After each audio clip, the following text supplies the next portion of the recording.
Hi, I'm Snigdha Sharma, and you're listening to Three Things, the Indian Express news show.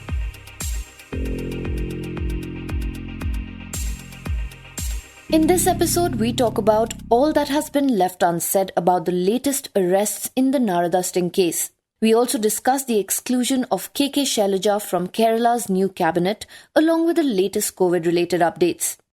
Beginning with the Narada sting case. The CBI on Monday arrested 4 TMC leaders, including 2 ministers in the newly formed West Bengal government in connection with the Narada sting operation case. The arrested leaders included Transport and Housing Minister Firhad Hakim, Panchayat Minister Subrata Mukherjee, MLA and former Minister Madan Mitra, and former Kolkata Mayor Shovan Chatterjee. The arrests were made after Governor Jagdeep Dhankar granted sanction for prosecution this month. The arrested TMC leaders were brought to the CBI office in Nizam Place in Kolkata. And not long after, the Chief Minister Mamata Banerjee arrived and sat in a dharna for over 6 hours, demanding the unconditional release of those arrested. In this segment, we spoke to Indian Express's Deeptiman Tiwary about the questions being raised regarding these selective arrests and their timing. So, Deeptiman, to begin with, can you take us back to 2014 and tell us about Narada sting operation? In 2014, just ahead of the Lok Sabha polls, a sting operation was conducted by journalist Samuel Matthew on several TMC leaders and some officers associated with the West Bengal government then. In the sting operation, the journalist posed as a representative of a fictitious company which wanted to bag infrastructure projects in the state.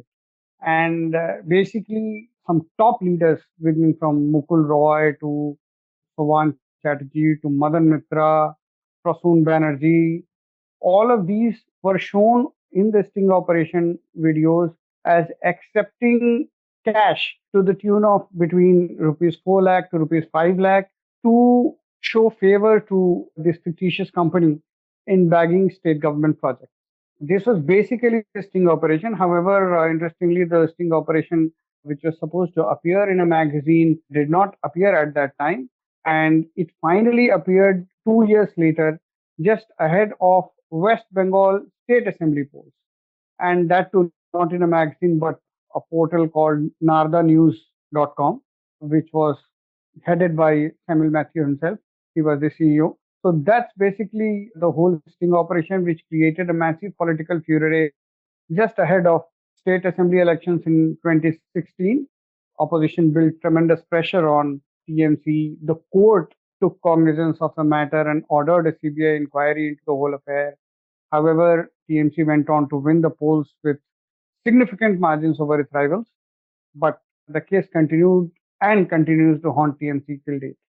Right. So, Deeptiman, can you tell us how the CBI pursued the investigation once the case came to them and who were the accused? The CBI basically got into the case of following Calcutta High Court order, which was further challenged by the TMC government in Supreme Court in 2017. But Supreme Court deemed it fit for CBI to continue its inquiry and register an FIR if it found enough material to proceed with. Finally, the Central Bureau of Investigation registered an FIR on April 6, 2017 against 12 people. 11 of these were top leaders of the Trinamool Congress, and one was an IPS officer named SMH Mirza, who happened to be then SP of Bardhaman. These top TMC leaders included Mukul Roy, Suvendu Adhikari, who is currently the leader of opposition in West Bengal Assembly. Both are now part of the BJP. Then there was Prasoon Banerjee, Sowan Chatterjee, Madan Mitra, Saugata Roy, Kakoli Ghosh Dastidar, several top leaders who are still either members of parliament or elected members of the legislative in West Bengal were accused in the case.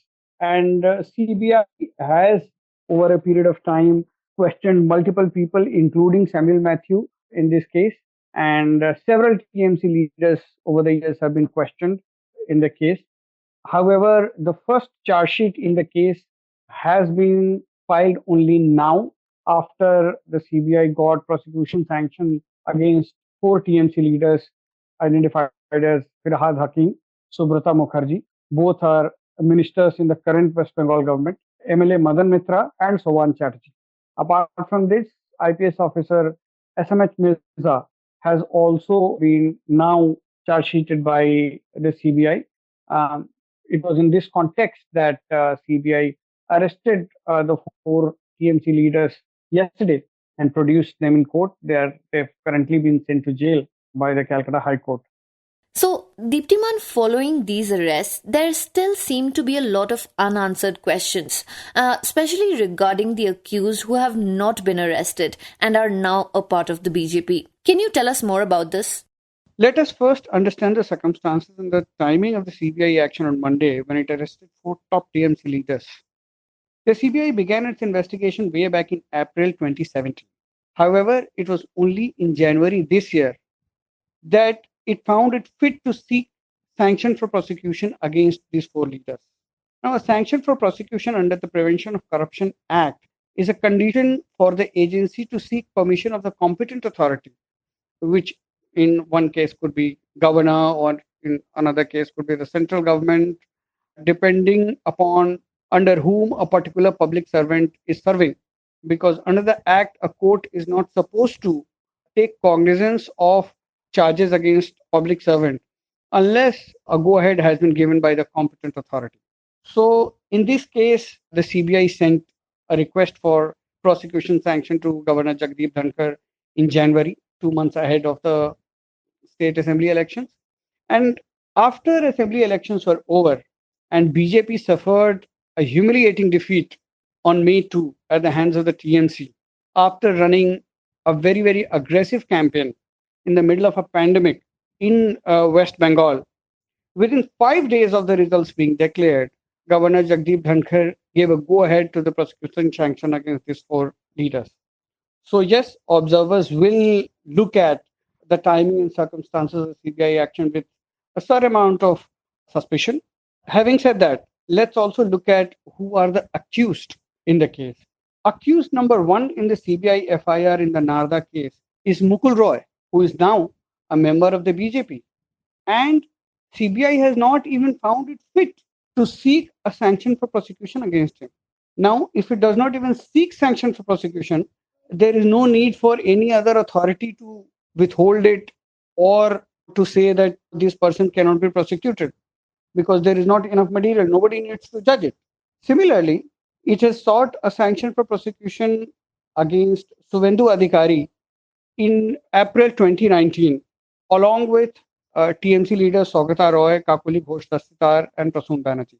Now, this prosecution sanction request has remained pending with Lok Sabha Secretariat ever since then. And let's remember that in December 2020, Suvendu Adhikari joined the BJP and has since gone on to become the leader of opposition in the West Bengal Assembly after defeating Mamata Banerjee from Nandigram.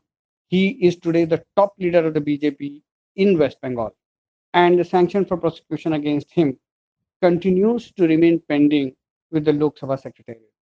Now, the Central Vigilance Commission guidelines and the Supreme Court guidelines vis-a-vis sanctions for prosecutions against public servants say that no authority, no competent authority should delay a reply on the sanction for prosecution for more than 4 months. Now, in this, 3 months are kept for their own procedures, and 1 month is kept for taking, say, legal opinion of Attorney General or any other legal issues. But Supreme Court guidelines are clear that not more than 4 months should be taken. The request for sanction for prosecution against Suvendu Adhikari has been lying with Lok Sabha Secretariat for more than 2 years. So that's basically what is being questioned across the board as to why Mukul Roy and Suvendu Adhikari should not be proceeded against, while CBI should be so quick to pounce on TMC leaders just after assembly elections are over.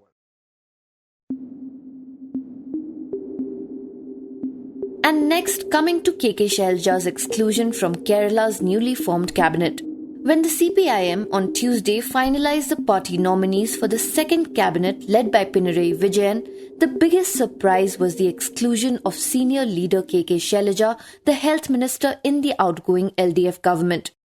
Shailaja was elected from the Mattanur Assembly seat with a historic margin of 60,000 odd votes. This was more than even the Chief Minister Pinarayi Vijayan.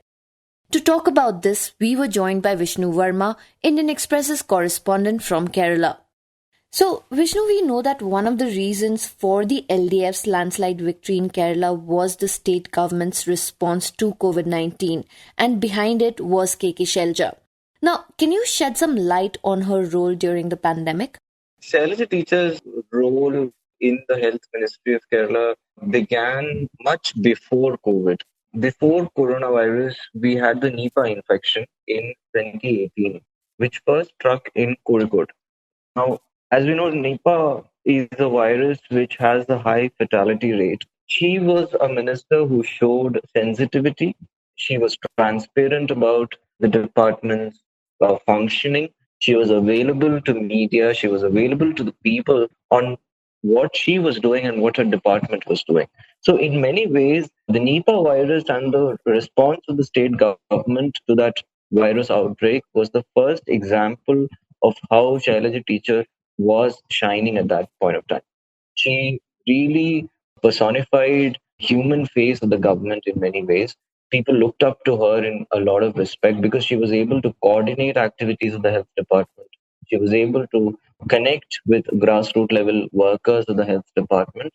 And then, of course, in 2020, when the coronavirus pandemic began, the early preparedness of the health department under Shailaja teacher, the way we were able to mobilize and activate grassroots level networks to have surveillance of the disease, the way she was basically overseeing the upgradation of the health infrastructure itself, which was not just a sign of her leadership, but also of the government itself, because the state government had invested a lot of money into upgrading hospitals and primary health centers and turning them into facilities with much better advanced clinical and diagnostic facilities, So even in the middle of the first wave of the pandemic, when the rest of the country was reporting a lot of casualties, Kerala was able to sort of be not affect, not cause too many deaths because of the way the pandemic was handled by the government and especially Shailaja teachers.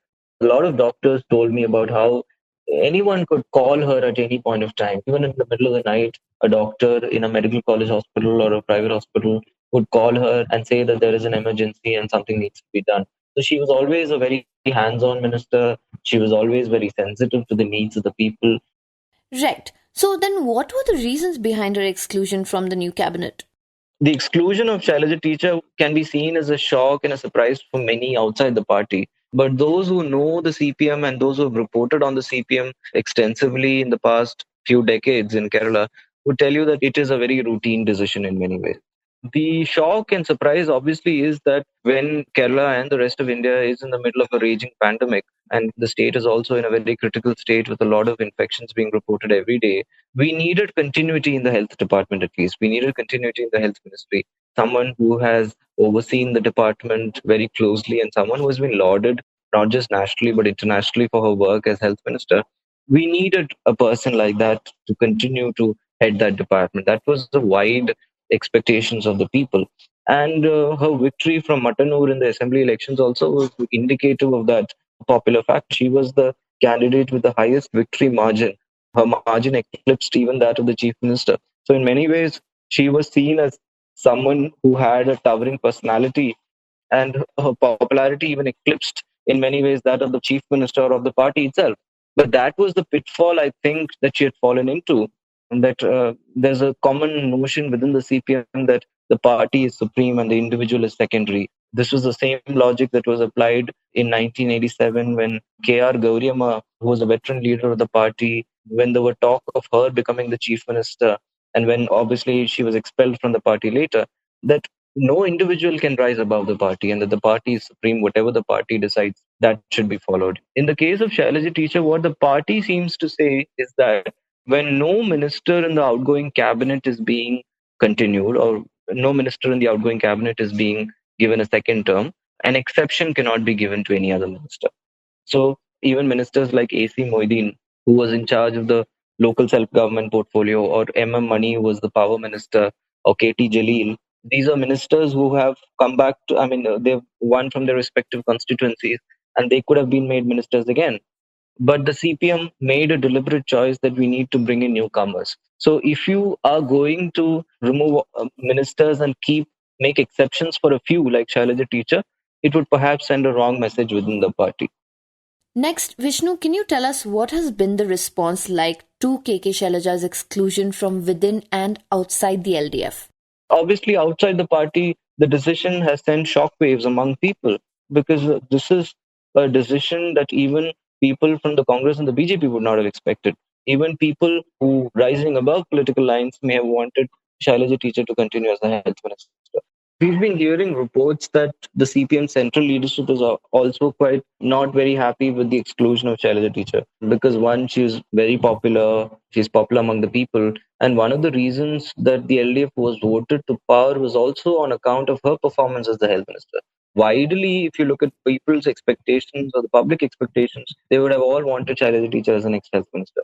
Obviously, they're in a lot of shock, and they cannot seem to imply why the party would do this.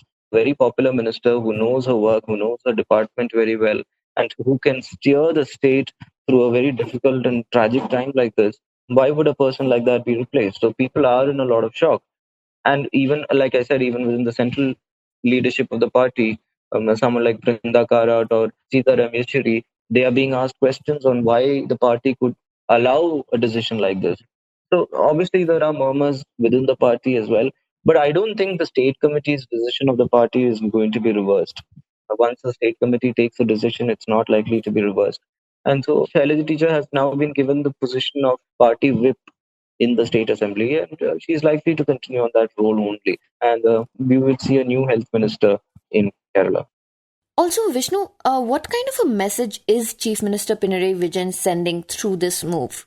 So many who've looked at the CPM very closely in Kerala, there's always been the impression that the party and the government are now headed by the same person.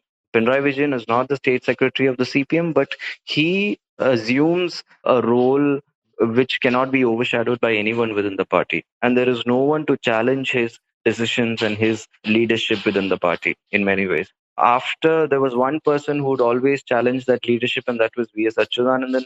But now he's in his late 90s and he's mostly out of active political life. And so there is no leader within the CPM today who can command the kind of leadership that Pinarayi Vijayan has. So in many ways, there is nobody to challenge him in that sense. And so many fear that the centralization of power within an individual, which is what we are seeing today. The Pinarayi Vijayan takes all the decisions, the party merely agrees to it. And so if Pinarayi Vijayan decides that Shailaja teacher will not be in the next cabinet, the party can not do anything about it. That's the sort of impression that people who've also been critical of the left are also now thinking going on in their minds. And to be fair, Shailaja teacher was not a threat to Pinarayi Vijayan in any way. She would always accord respect to Pinarayi Vijayan. She would always say that the leadership of Pinarayi Vijayan was instrumental in the victory of the LDF. So in what way was she a challenge or a threat to the chief minister? We can't really understand. But that's the dynamics within the party. And obviously in the years to follow, also Pinarayi Vijayan is going to have even more influence within the party to make the decisions he wants.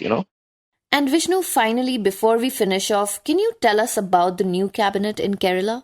I think this government has done well to appreciate and accord leadership roles to people who can perform really well in those roles. For example, now you have three ministers in the cabinet, which is the highest ever number of women in a Kerala cabinet. In the last cabinet, you had two women. Now we have three women: Veena George, who's a LDF independent elected from Aramula. And then you have J. Chinjurani, who's a CPI minister, CPI MLA. And then you have Bindu, who is a CPM MLA from Inyalga. These are three women who are going to be in the new cabinet.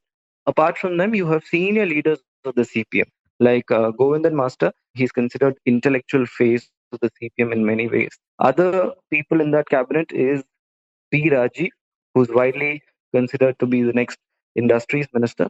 P. Rajiv is a former Rajya Sabha MP from Kerala.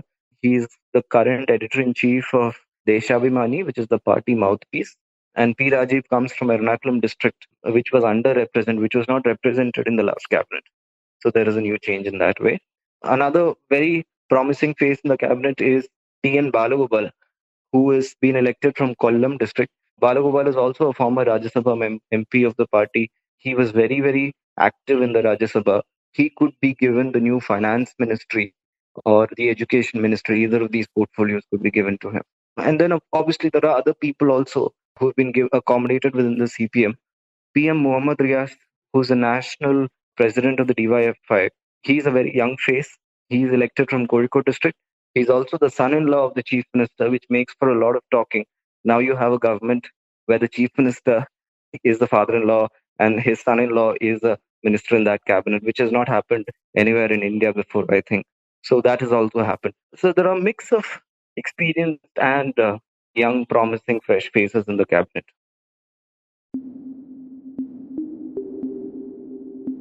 And now coming to the latest COVID updates. Bharat Biotech's Covaxin has been approved by the Drugs Controller General of India for Phase 2 and Phase 3 of clinical trials in the age group of 2 to 18 years. Dr. V.K. Paul of the Niti Aayog has said that the trials will begin in the next 10 to 12 days. Meanwhile, in a recently released media statement, Serum Institute of India has stated that it has never exported vaccines at the cost of the people of India and it remains committed to supporting the vaccination drive in the country. The SII in its statement said, and I quote, "A vaccination drive for such a large population cannot be completed within 2 to 3 months as several factors and challenges are involved. It would take 2 to 3 years for the entire world's population to get fully vaccinated." Unquote. Meanwhile, Aam Aadmi Party's MLA Atishi has said that Delhi's Covishield stock for the 18 to 44 age group will last only for 3 days. She said that the government might have to stop vaccination for the age group from next week. She also added that the centre has sent over 60,000 doses of Covaxin for the 45 plus age group. You were listening to Three Things by the Indian Express. Today's show was written and produced by me, Snigdha Sharma, and was edited and mixed by Suresh Pawar. You can follow us and leave us feedback on Facebook or Twitter at Express Podcasts or send us an email at podcasts@indianexpress.com. And if you like this show, please do subscribe and leave us a review wherever you get your podcasts from so more people can find us. You can also look for us in the audio section in the top right corner of our website, indianexpress.com.